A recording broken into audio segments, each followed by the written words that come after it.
Hello, everyone, and welcome to another installment of This Week in Crypto, a weekly community call where the Sentiment team and the community members talk about interesting and notable insights that we have found in a variety of our tools. As usual, I'm joined by Brian, Jan, and Val.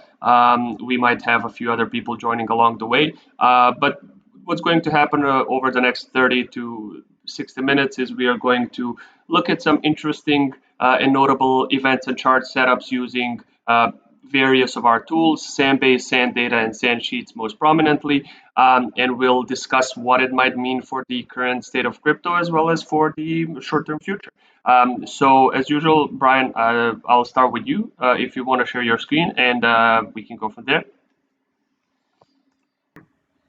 Beginning as usual with an NBT update. So we had a rather volatile week. We dipped below 7,000, went all the way. I think the low is around 65, 66, at least from the exchange prices that I was looking at. And now we're back at 71.50 at the time of this meeting. Because of the extra volatility and 7-month low that we had, I think the last time we hit 65 was in May. So because of all that, token circulation was really picking up.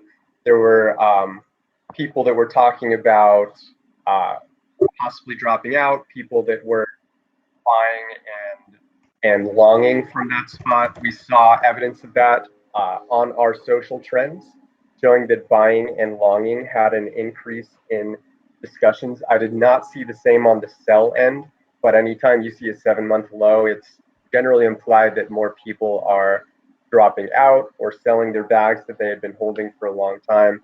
And I'll show that after I finish NBT here with the long-short MVRV difference that we're tracking right now for Bitcoin that shows that we hit a key threshold. But first, I will move on to Ethereum here. Ethereum actually has had very, very impressive days the last 3 days.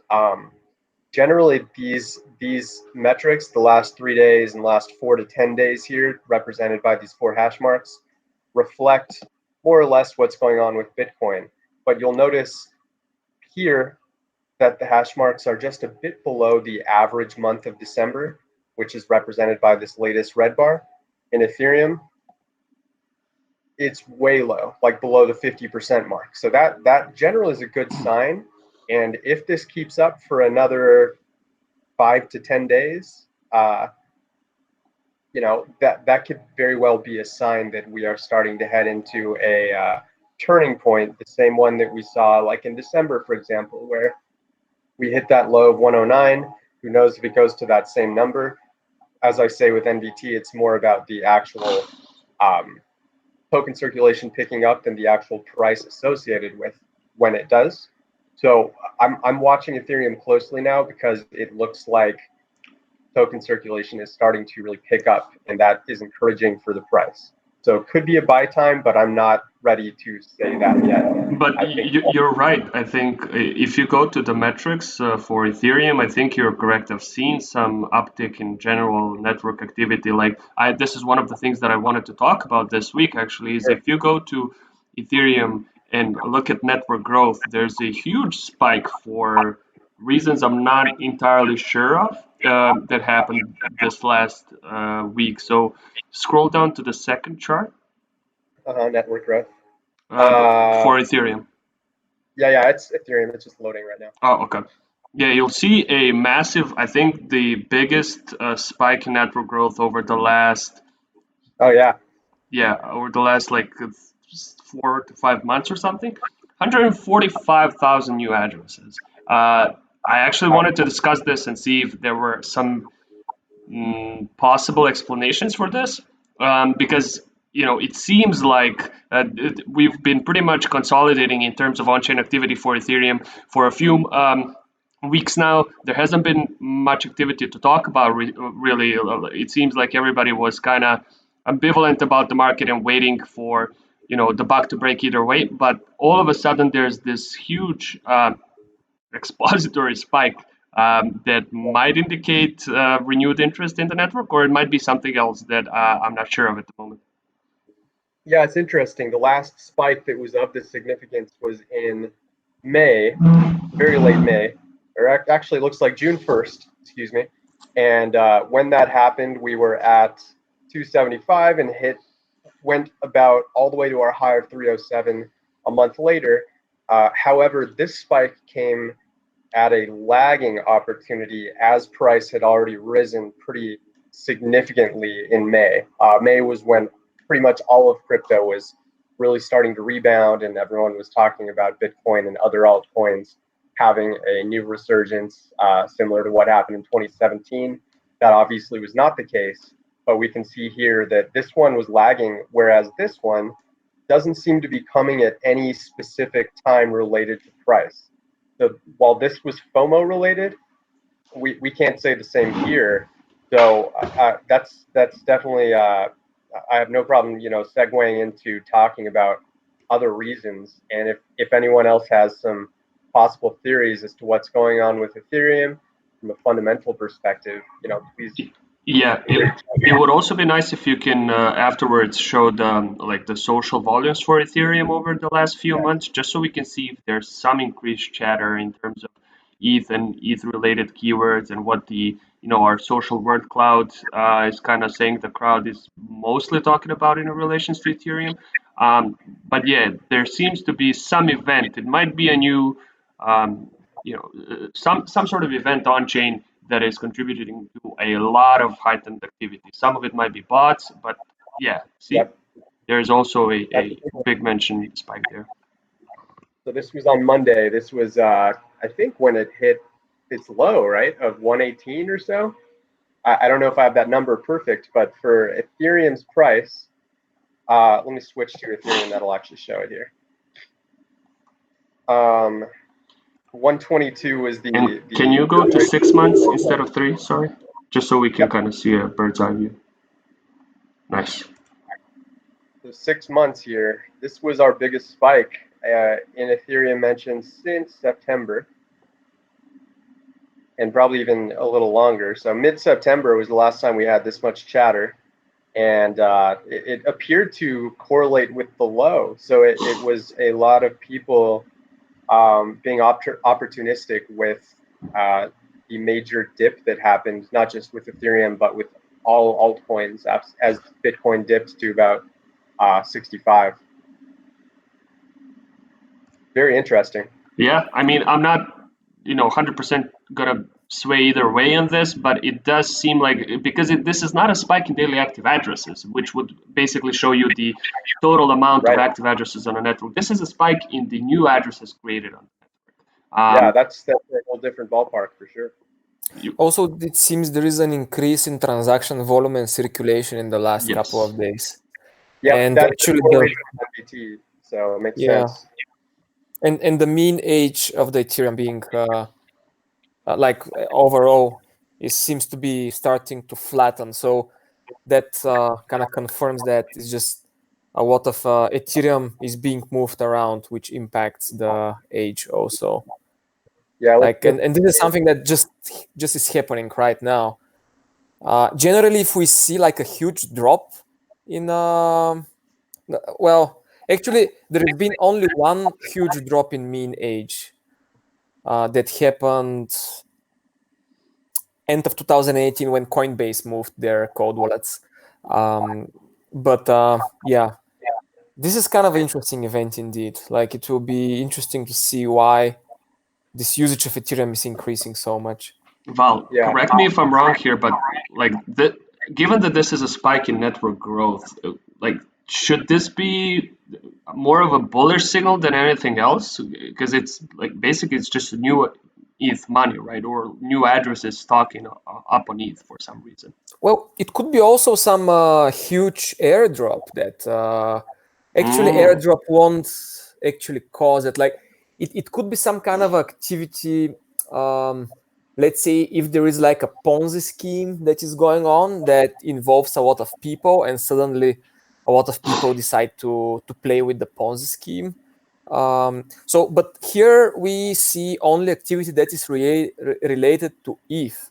So these metrics could be impacted by token activity, but the only way they could be impacted is by addresses paying fees to miners.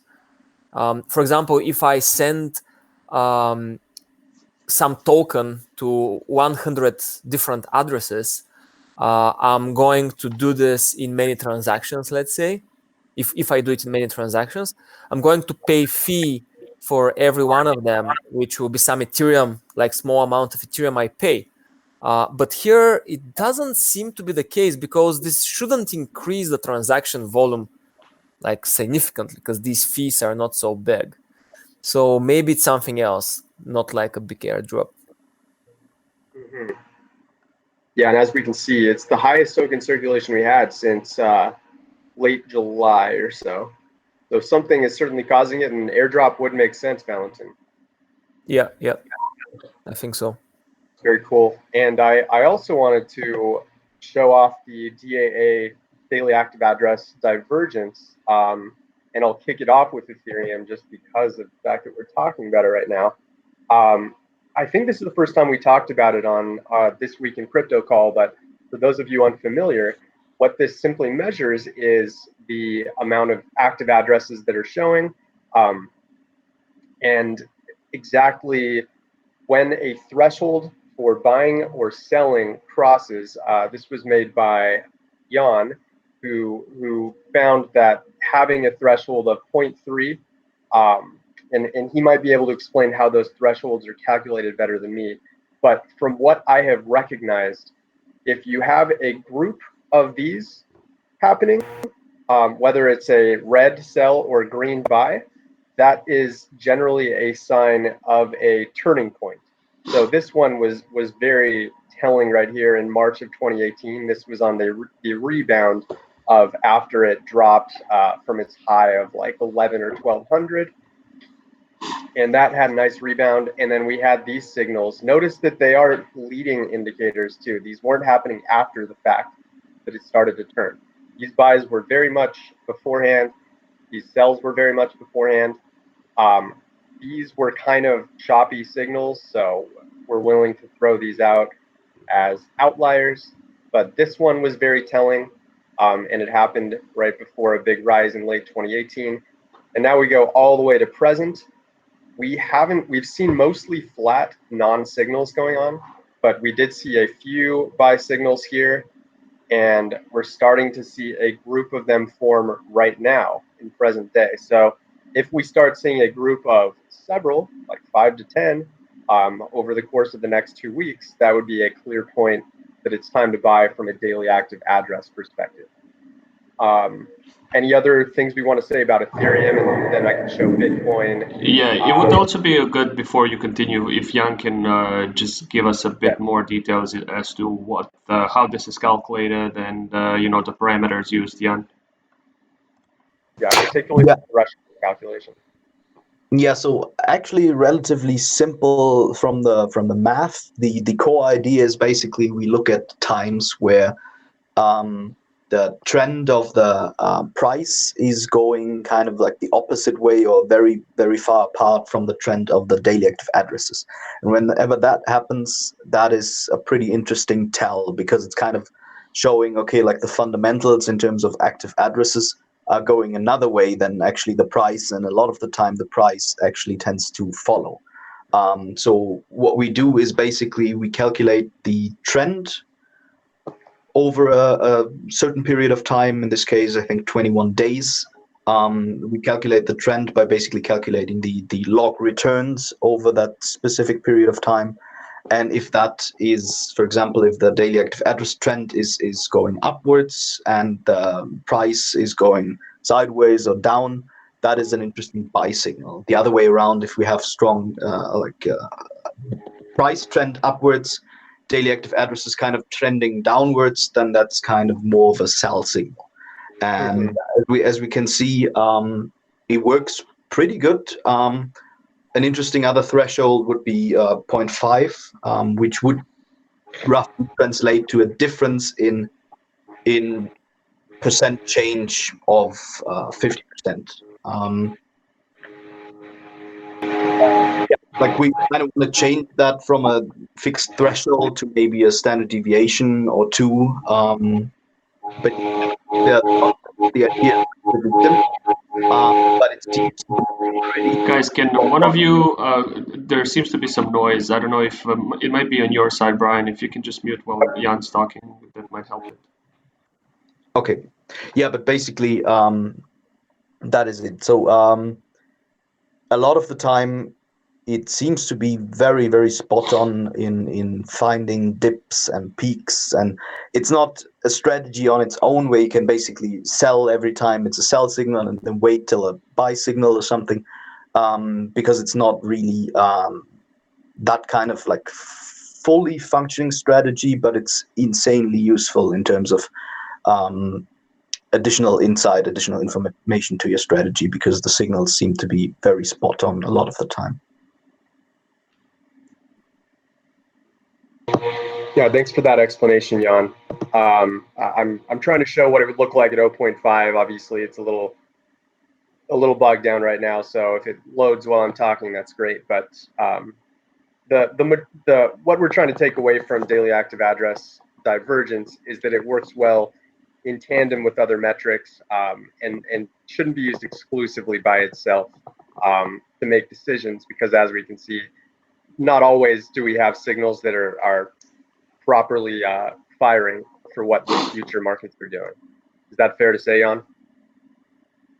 Yeah, it a lot of the time it's not.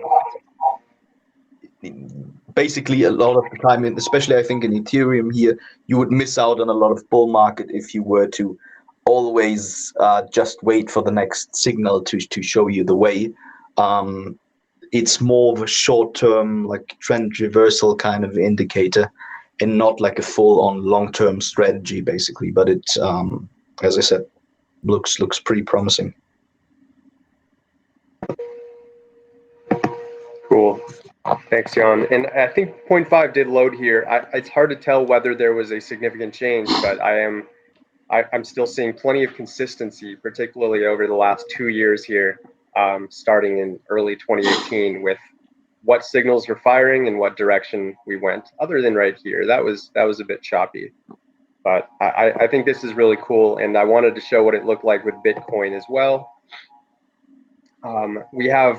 So this is on 0.3 for the threshold, which was defaulted to what Jan created it as. We do see less signals, but there was some consistency going on here when finding the low in late 2018. Plenty of buy signals were going off. This was when we were at, low 4,000s and actually at 3,500, 3,400.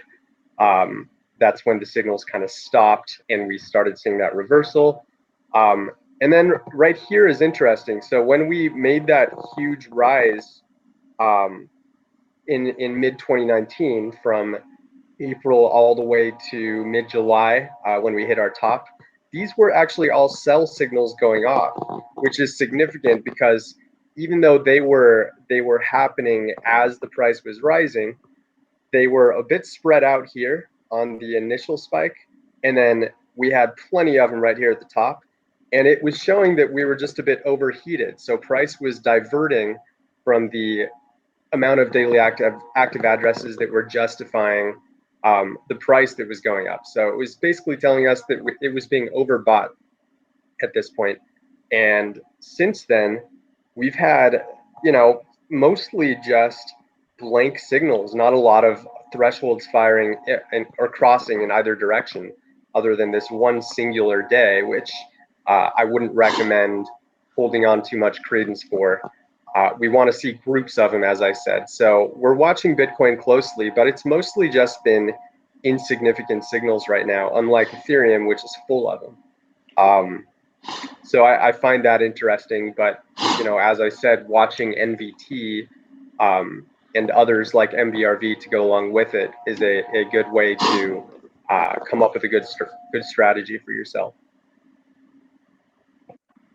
And then Maker here, I made one for that as well. I wanted to see what it would look like with an altcoin, and Maker is a good example.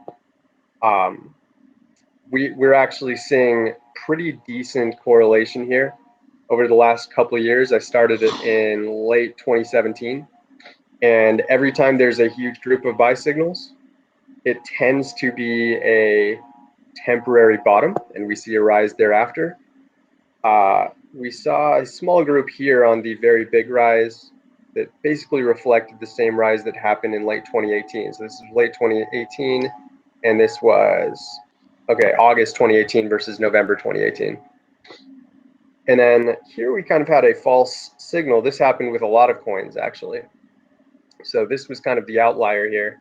And then we saw another buy signal here, temporary rise, and now we're seeing currently some more sell signals going off. So Maker, if you're a holder, hold on for choppy waters, because we're starting to see the same kind of group of sell signals that we saw here and here. Any other comments on DAA divergence? I feel like I've been talking a while, so we can definitely move on. Yeah, just if you can explain how people can get access to both this template and the NVD template on our platform. Yeah, I will have links up. I'll go ahead and tweet about them after this call, just so everyone can check out the free versions of this. For those of you who have a pro subscription or higher, you'll be able to get real-time updates like this. If you're a free user that happens to be tuned into This Week in Crypto, you get a free look at what it looks like. Otherwise, you will be limited to 30 days out. So what you'll see on the free version is what was happening in mid to late November. And it's kind of a teaser because it shows the proof of concept, but you can't get real-time access. So this is something that we feel that pro subscribers should be entitled to without sharing with those who are not paid subscribers right now. But I'll have links for both on Twitter right after this call ends. Cool. Yep. So, by the way, for anyone listening, this is Brian means the official Sentiment Twitter account. Yes, Sentiment at Sentiment Feed. Thank you. Mm-hmm. And lastly, I guess I'll show what I was planning on for the MVRV long-short difference. So this is a measure of basically the average holder and whether they are in profit or in the red. And since May, when there was a large rise that got all the way up to 12.6 or so, we had mostly people who were in the profit overall, if you take every average hodler. And as we speak, we just went into the red for the first time about a week ago, a little over a week ago. Early December to mid-December, basically. We finally dipped into the red, and this is significant because when people start to go into the red on average, that's when capitulation points start to occur. And we saw Brian, it could be a good idea for Val to chime in here, because MVRV long-short difference in particular, it plots like two different MVRV ratios, right, Val? So rather than a single sort of average profit or loss across all holders, this basically shows the relationship between MVRV ratios of long-term and short-term holders. Would that be correct to say? And can you also expand on what you think this drop below 0% can mean? Yeah.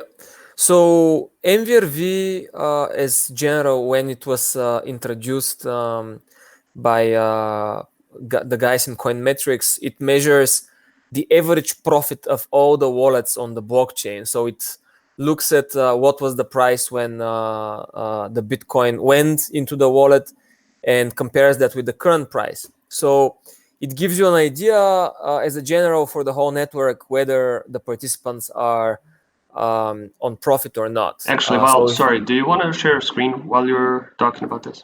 Yeah, sure. Okay. Give me a second. Give me just a second to open the right thing. Okay. You should see my screen, right? Yep. That's good. Okay. So this is our graph product. So as I said, generally the MVRV is measuring the average amount of profit that the whole network has. But this is not very good because you have a lot of coins that appeared, let's say, at the very beginning when Bitcoin was starting. So if you take the average profit of the whole network, most probably it's going to be quite inflated. So we developed this thing called time-bound MVRV, which looks only at coins that moved in the last X amount of days or months or years. So here I show the 20-year MVRV, which is basically the MVRV known as the definition in Coinmetrics, and it shows that on average the network is like 30% profit, like the whole network. Now, as I said, this is not accounting very well for, let's say, lost coins or coins that hasn't moved, let's say, in the last 10 years. But if we look at a shorter time frame, let's say 1 year MVRV, this shows what is the average profit of all the coins that moved in the last year, which should account for things like lost private keys or tokens that, like Bitcoins that are not going to move at all because they haven't moved, let's say, in the last 10 years. And we see that actually for these participants, they're at minus 10% right now. So these, let's say, long-term holders, they're actually in the red. And what the MVRV long-short difference is showing is the difference of profit between long-term and short-term holders. And the idea there is that during a bull run, it seems like the long-term holders are the ones that are at more profit, while during bear market, then the long-term holders are actually at the red, and the short-term holders are the ones that are going to be at much better profits. And the dynamic there is that the short-term holders are going to get more profit because these are the actively trading participants on the market. So they will be like looking at what is going on in the market and be actively investing, trying to beat the market in an actively investment type of style, while the long-term holders are just going to stay there. And when this thing reaches at the bottom, this is like the capitulation phase. So the long-term holders will be capitulating. And on the positive side, when we reach like a very high level of this ratio, then this is going to mean that long-term holders again are going to decide, I have enough profit, I'm going to sell. So this is usually at the top range. So recently we crossed the zero mark. So it seems that we are going into the negative territory. So we can say that right now, the short-term holders are kind of the ones that are profiting on this market, while the long-term holders will be at the red. And as this dips more and more, the more probable we are at the bottom, basically.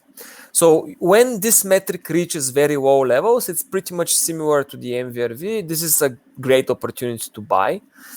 We saw that the last time this happens was at the beginning of 2019, when the metric reached like minus 35%. So if we see this metric reaching such kind of really low levels, that's like very, very good. The more we go down, the better the risk-reward ratio will be. So right now we are starting to go into the negative territory, and if this trend continues, it will be better and better opportunity to buy. Now, how far it's going to go down, we can't be sure, but we can say that this is like the last low level that we reached. Actually, if we extend the history a little bit, we can see that the bottom has been pretty much consistently around like here is like minus 42%. Here we have minus 35%. So this is like the absolute minimum. Now, I guess it's not very probable we are going to reach such kind of very low levels. But as I said, the more we approach these very low levels, the better will be the opportunity to buy. But we can't be sure how far down it's going to go.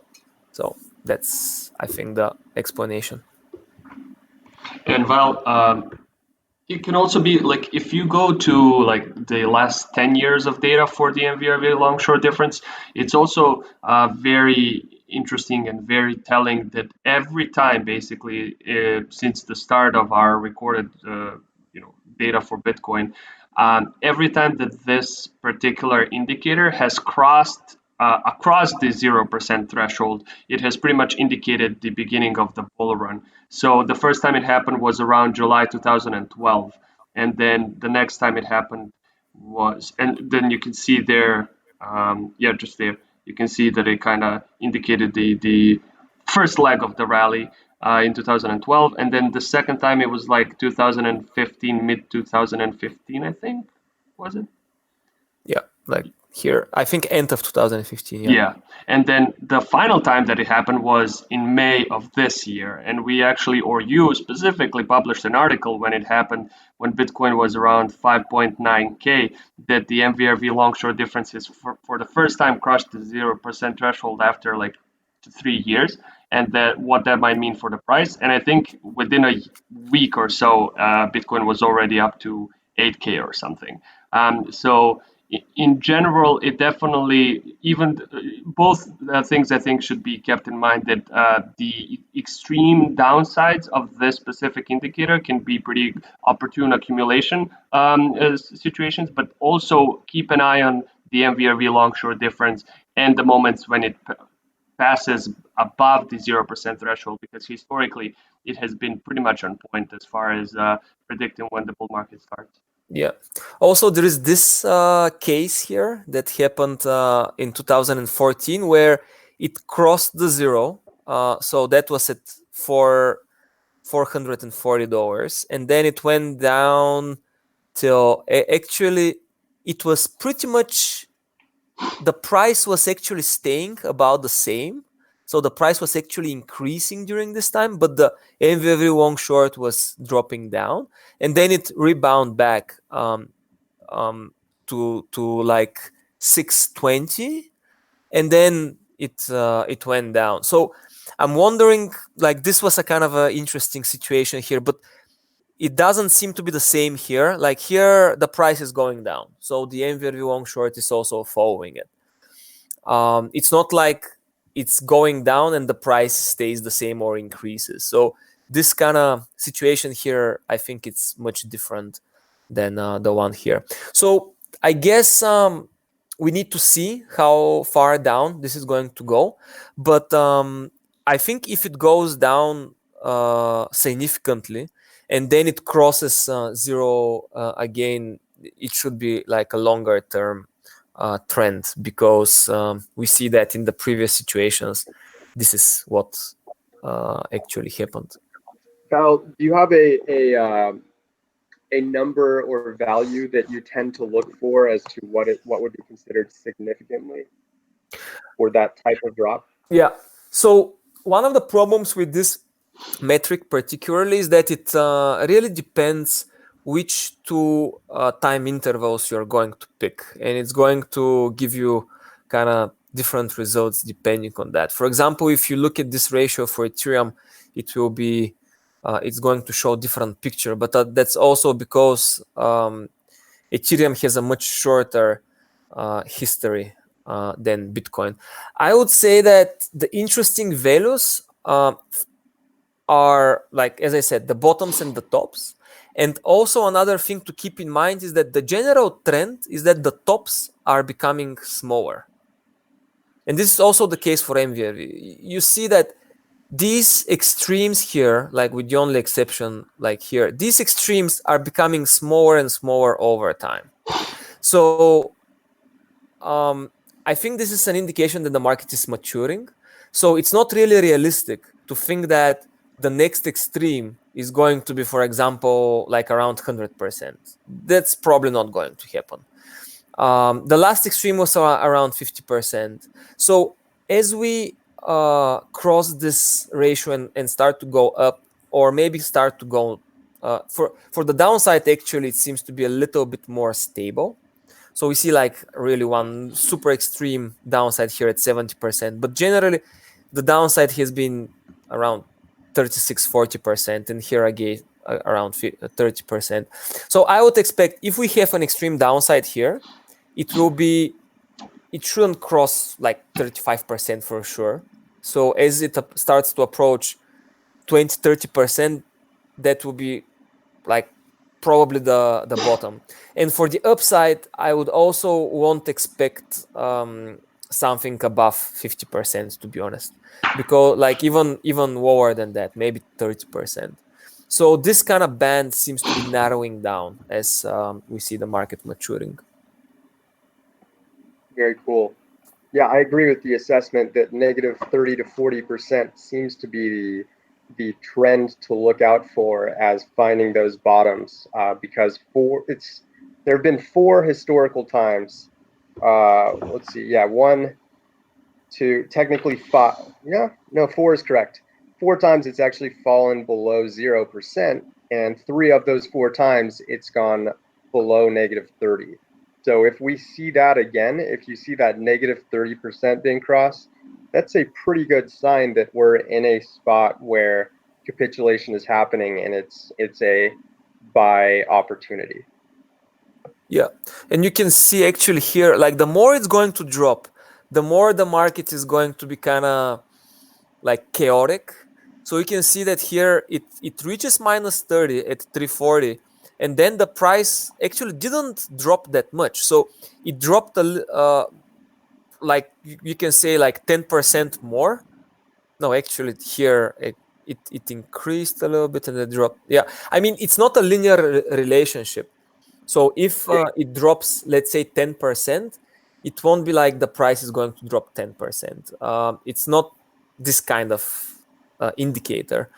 So the price could be going like sideways and the ratio will be dropping, or maybe increasing a little bit and then again the ratio will be dropping. So yeah, like you need to be monitoring this metric on a regular basis to be able to assess what's going on.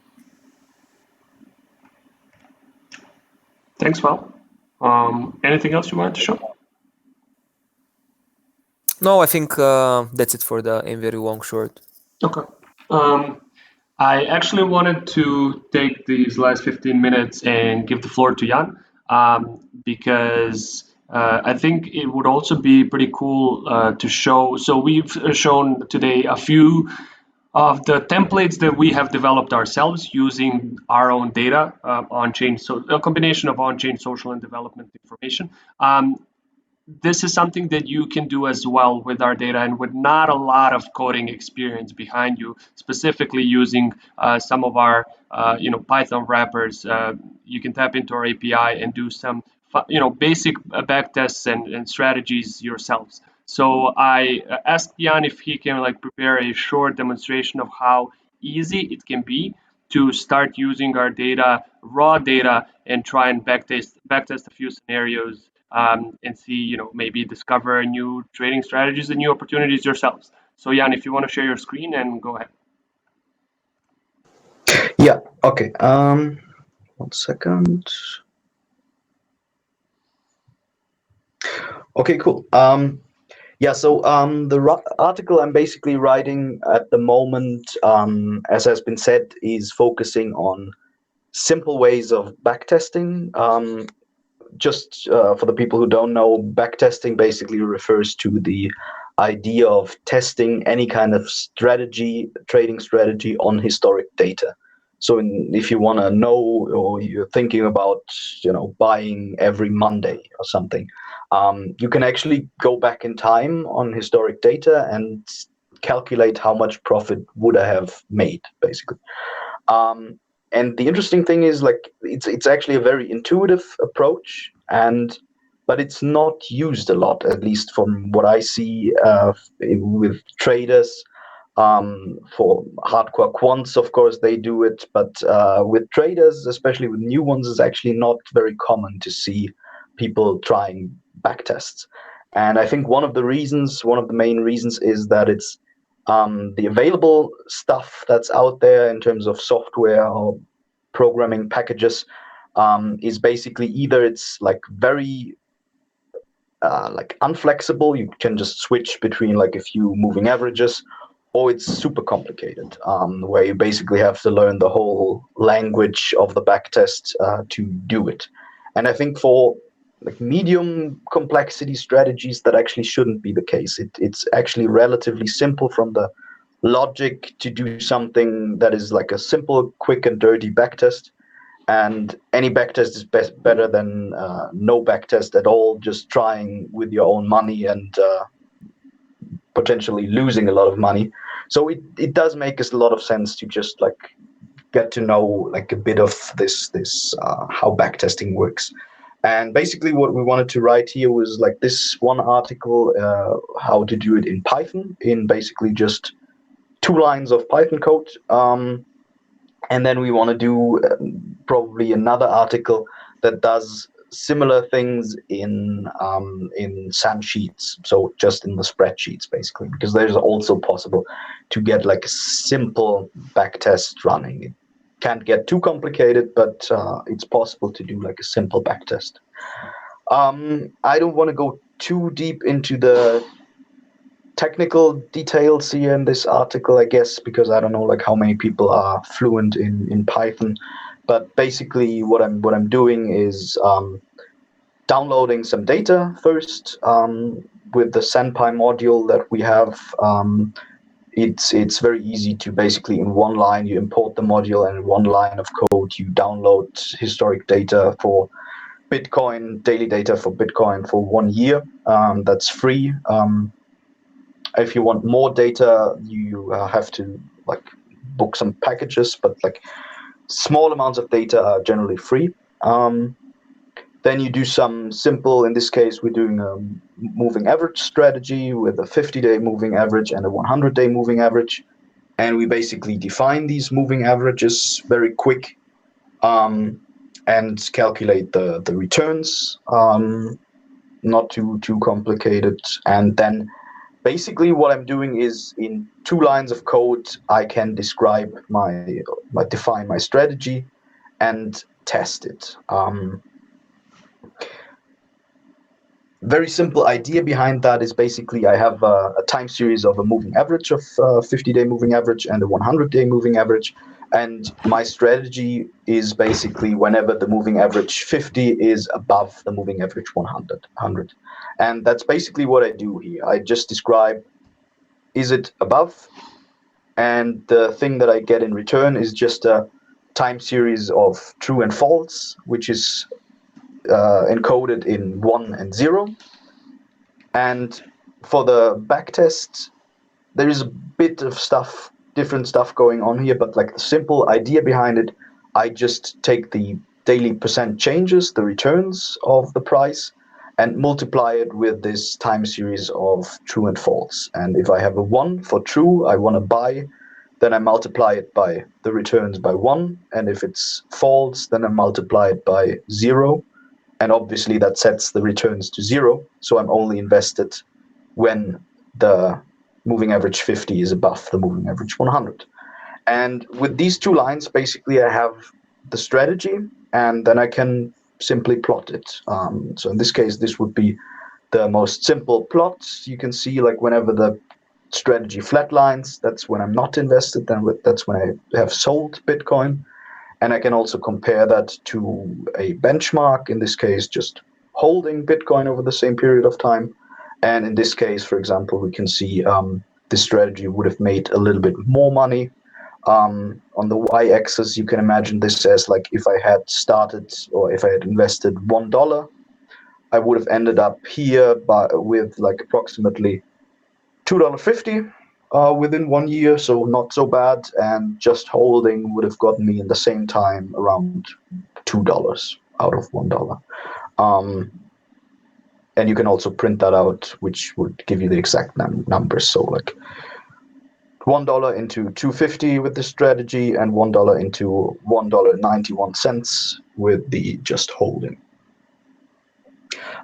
Yeah, so, and then you can, like, it gives you like a bit of nicer visualization and stuff, some tips on how to use it, some things you need to look out for, some things you might want to improve.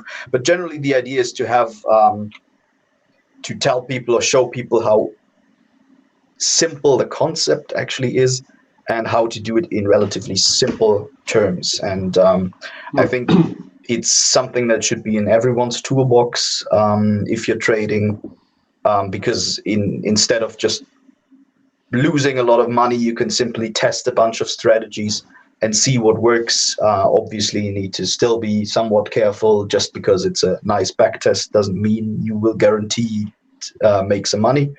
But yeah, like the idea is to give like a hint on how to do this very easily, and then we kind of want to do a follow-up. If someone has no clue about programming, about Python, we're going to do like a follow-up article on how to do it relatively easy in spreadsheets. Awesome. Thanks, Jan. And we're going to be publishing this post early next week for everyone that wants to get a comprehensive overview of how to do this. It would also be good if Max Bartel is on the call. I think he is. Max, are you here? Oh no, he left. I just wanted to check. How can people get started with SandPy? Can you explain, Jan, for people that aren't, aware of where to go and how to get started with the Sentiment Python wrapper in the first place and start using our data? Yeah, sure. So in the article, there's definitely going to be a link to our GitHub repository, for example, and that basically gives you like a simple intro. Typically, if you have pip, you can do a pip install SunPy. Relatively simple, just like your regular Python module, you can install that, and then it gives you basically all the commands that you can do. You can get all the projects that we have with ticker and slug and name, and then you can do we have all kinds of metrics, network growth, daily active addresses, token age consumed. A lot of that is free for a smaller period of time. If you want to have more access and more data, obviously you need to buy a package deal to get the API for full access. But yeah, like even for starters, there's a lot of data here that is free that you can simply use, and it's as simple as using basically as simple as downloading a Python module, and then it's one-line commands typically that get you data, all kinds of data, on-chain, social, pricing, whatever you want. Awesome. Yeah, thanks, Max. I assumed that you were on our YouTube stream, just paying attention. Cool. Thanks a lot, Jan. I guess. Yeah, by the way, ahead. just to plug in something here, we also have some modules for making backtesting and visualizing things even easier, and probably they will be merged and documented into the SunPy library very like in the next in the following weeks, and you'll be able to do such kind of backtests even easier. Yeah, exactly. So we built that in. It's not in the documentation yet, but basically like a bit more complex version of a backtest is in the SandPy module, and you can use that also basically as easy as importing a method, a function, and then running this backtest. It's even easier than programming it yourself. Really cool. Thank you, guys. One final thing, we got about 5 minutes left that I wanted to discuss, and I'll share my screen now. Just one sec. I wanted to give a short follow-up to an insight that we wrote about a week and a half ago about Matic. So Matic was pretty hot on crypto social media over the past few weeks. And there's a pretty good reason why. If you go to app.sentiment.net, which is our flagship platform, You type in Matic here and check what's been going on with the coin. So this is a 6-month view for Matic. This is a dark mode that I'm using. Maybe this can be a bit clearer. So obviously Matic went on a monster spree throughout, say, October and November. And you can see kind of how the social volumes for the coin have correlated with its price action. You can just click here, go to social. Oh, actually, for some coins, I think we need to go here. Just type in Matic. And you can plot it against the price of the coin and see how it's been growing. Now, the issue here is that this spike kind of nullifies all of these other spikes and mentions. But when you would remove this spike, you would see like very big jumps in Matic related chatter all throughout the rally. And you can actually see if you go to back to the coin's profile page, you can click here, go to trending position, and this will calculate all of the times that this coin has appeared on our top 10 emerging trends list, which is a list that we keep updated pretty much every few hours, that calculates the top 10 words that have been gaining the most social volume on crypto social media. So this is the list. You can find it on app.sentiment.net/labs/trends. And here, pretty much any time that you see a coin appearing on this list, it can be, especially if that coin is during an uptrend, it can often be an indicator of an upcoming correction, given that the hype is pretty much at its peak, and that people are very likely to start kind of moving on to other things in a very near future. So we can see sort of how the hype for Matic has progressed over several legs of its rally, and has finally kind of went to its peak at the very top. So you can see on the left it says that Matic was first here on the trending positions, which means that it was on top of our list. It was the most talked about topic based on our crypto social media data, which would be a good time to kind of leave the coin if you were invested in Matic at the time.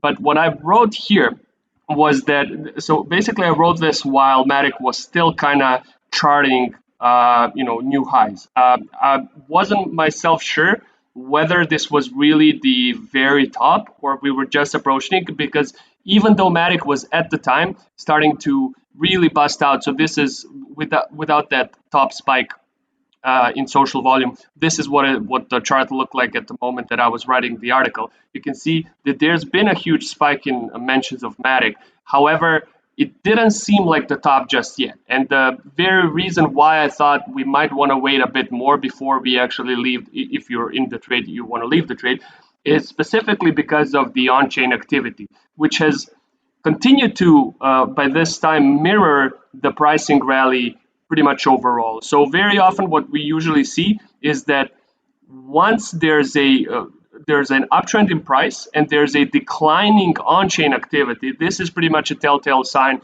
that the coin is pretty much, has stopped and peaked for the time being. You can see this time and time again on different coins. For example, if we look at REN, let's look at REN's daily active addresses. Let's look at the last year. Yeah, so this is what I'm talking about. Once you see so you can see this spikes in daily active addresses pretty much any time that REN has went on during the summer has went on a rally, and when sorry, let me try and update this page. But basically, whenever REN has kind of experienced a drop in daily active addresses or a divergence between what the price was doing and what the on-chain activity was like. So as the on-chain activity starts to decline, this is pretty much an indicator that the price is no longer able to sustain itself because there's simply not enough interest in the coin.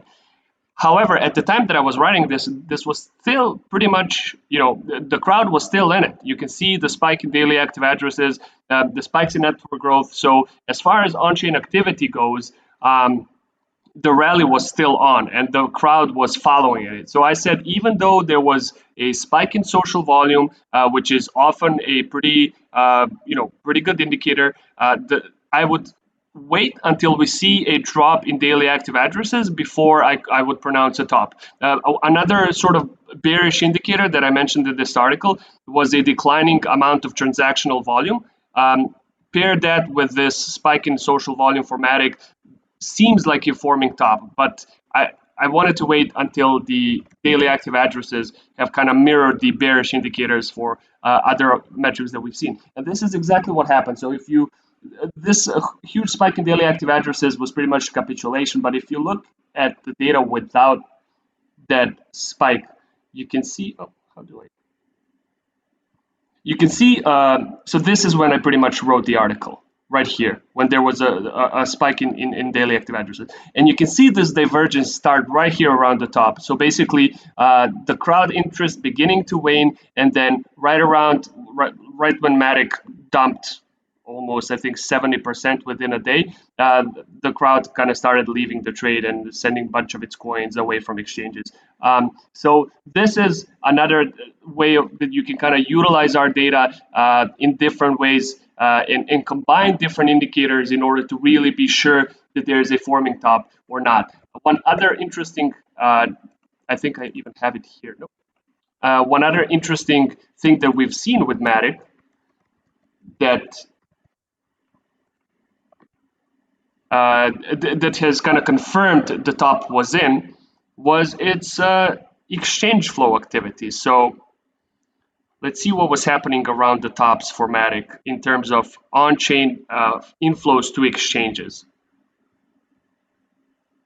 So there you go. This is pretty much where I started writing my article. The exchange flows were okay, but it seems like the crowd was pretty much still kind of interested in the coin overall. So this huge spike in exchange funds flow, or which basically shows the differences between inflow and outflow of exchange of coins, of in this case Matic, going to exchange wallets. This spike was pretty much the 3-month high for Matic, which means that a lot of people have started massively moving Matic to exchanges, increasing the sell pressure for the coin, which pretty much ended the rally dead on its tails. We can also see that the token supply on exchanges has reached its top right around here on the top. That it reached, so 22% of Matic has been sort of offloaded to exchanges here. So it went from 18% at the beginning of the rally to 22% of Matic's total circulating supply being moved to coins, being moved to exchanges throughout its October and November rally. And you can see a spike in daily active deposits as well, or meaning the amount of addresses interacting with the Matic coin right around the very top as well. So the divergence in daily active addresses and price combined with the exchange inflows would be an additional sell signal rather than just looking at our social data to really take as much juice as possible from any particular coins rally. So I just wanted to show a few other metrics and a follow-up to the article that I wrote a few weeks ago. Also, if you look at the MVRV, you're gonna see that the MVRV all-time high was just before the price reached the top, which is another red light bulb that shows that you need to be getting out of the ship as soon as possible. Like the moment when the price is increasing, the history is kind of short for this coin. The moment when the price keeps increasing but the MVRV is going down, that's like a big red alert that you need to be careful. So let me take a little bit. Let me take the short time. Yep, you're pretty on point. So let's see. So the 2 years time bound in this case, pretty much given the fact that Matic has only really been trading for about 6 months, any sort of long time bound takes all of the coins into consideration. So here at the very peak of the price, this was Matic holders being at about 658% profit overall, and this is the moment when they decided to offload their bags. And Val, it is interesting, you talked about this a few weeks back, right? This sort of double tops for MVRV. I think you mentioned it being sort of an occurrence that you found on different coins, including Bitcoin, where it's not this there's a small sort of dip in MVRV before it's sort of everything starts to collapse, was it not? Yeah. It's a pattern that I see pretty much for any pump that have like very, very strong pump. We're talking about coins that are increasing like, I don't know, 3, 4, 5 times their price. Because these are really, really strong rallies. So Mhm. there's going to be very big hype behind them, a lot of FOMO going on. And you have the long-term holders behind that. Like they're going to decide when the price is going to go down. So this all-time high and the dip after it, but the price continuing to increase is like this market force where you have the guys with the cheap coins that are starting to unload at that point because they're really at a very high profits. Mhm. But the hype is still driving the price up because people joining in wanting to they're driven by FOMO. They want to get the nice profits. But the big time, like the long time holders, the big holders, after all, they're going to cool down the market because they're going to dump huge amount of money on it.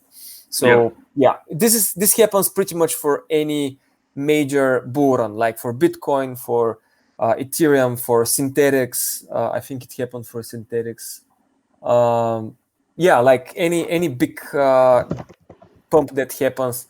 I just don't remember whether Synthetics has a big pump. Let's see. So basically anything that really pumps to very, very high levels.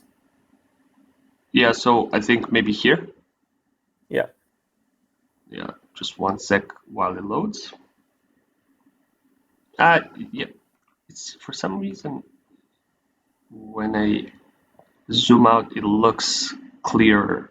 These two sort of tops before. Yeah, you can see how the top is actually just before the price. Hmm. The real top was at how much percent of MVRV? Let's see. I think it was like 300 and something percent. Yeah, 311. Yeah, at 155, and then it reached 140, but the MVRV was not following. The Yeah. MVRV was going down at that point. So the long time holders were dumping on the market at this point very heavily. And it's interesting that you actually mentioned the what the whales were doing or just big players were doing at the moment. I mentioned this in the article as well. So basically, I showed that what whales were doing at the moment, and it seems like they were ahead of the rally in many ways. So pretty much around 25 million Matic were moved from whales. So basically, any address that has between 1 and 10 million Matic before the rally even started. So these addresses started offloading their coins to exchanges most likely even before the rally even began, which was, if you were looking for an entry point, this dip in the holdings of the pretty much top Matic holders was a pretty good signal to keep in mind. And then you can see what the Matic holders were doing at the very top by looking at our holder distribution metrics. So here you can see let's go to the last 6 months. So you can see on this chart, pretty much we have segmented all of the Matic holders based on how much of the particular coin they're holding. So for example, this chart only looks at the total balance of addresses holding between 10 and 100 Matic coins. And you can kind of correlate it with the price action over time. So what I wanted to look at is these super whales. So here I was in the article, I was showing that currently, even though they started dumping before the rally, currently they were still kind of ambivalent. Like they didn't start offloading yet. You can see like a small sort of downside here, but they didn't really start dumping onto the exchanges just yet. And at the very top of the price, this is exactly what happened. So let's compare it before and after so you can see what happened. So this is before, while the rally was still going on when I wrote the article. And then what whales then did pretty much a day afterwards was really started dumping their coins, offloading their coins to exchanges, which given the price action was a very bearish signal, and it pretty much ended the rally right then and there. So another very interesting and important thing to look at when you're considering exiting a trade is what the big players are doing. And you can see that they started, so this might not seem like such a big dump, but for example, so let's look at the 2-day sort of activity. So on December 17th, there was 110 million Matic in these wallets. And then on December 7th, 110 million Matic. And then on December 9th, there was 96 million Matic. So this is a pretty significant dump on the market, which, given the general sort of crowd disinterest that we saw in daily active addresses kind of declining, paired with this huge amount of Matic being dumped on exchanges by whales, this is, a textbook top formation, and you can see it in our data. Yeah, somebody made a couple of $millions, I think. For sure. It's like over between, I guess, 1 and 5 million or something like that. No big deal. No big deal. So yeah, just wanted to make a quick follow-up to the article that we wrote last week. We'll have another Matic write-up showing some specific addresses that we found whales, how they were behaving during this time, that you might want to keep an eye on for in the next couple of days. Other than that, this will be it for this week's edition of This Week in Crypto. Thank you all very much. And for anybody listening, whether live or later when we share it on Twitter, if you are interested in this sort of discussions and you would like to be part of it, please let us know ahead of time. If you have a topic in mind that you would like us to cover, or if you have found something interesting in our metrics that you would like to discuss with the actual Sentiment team, we'll be happy to, give you a spot and let you, present your case during the next week's call. And for everybody on this call and everybody listening online, I will talk to you in 7 days. Thanks, everyone. And happy holidays. Happy holidays. holidays. Thanks. Happy holidays.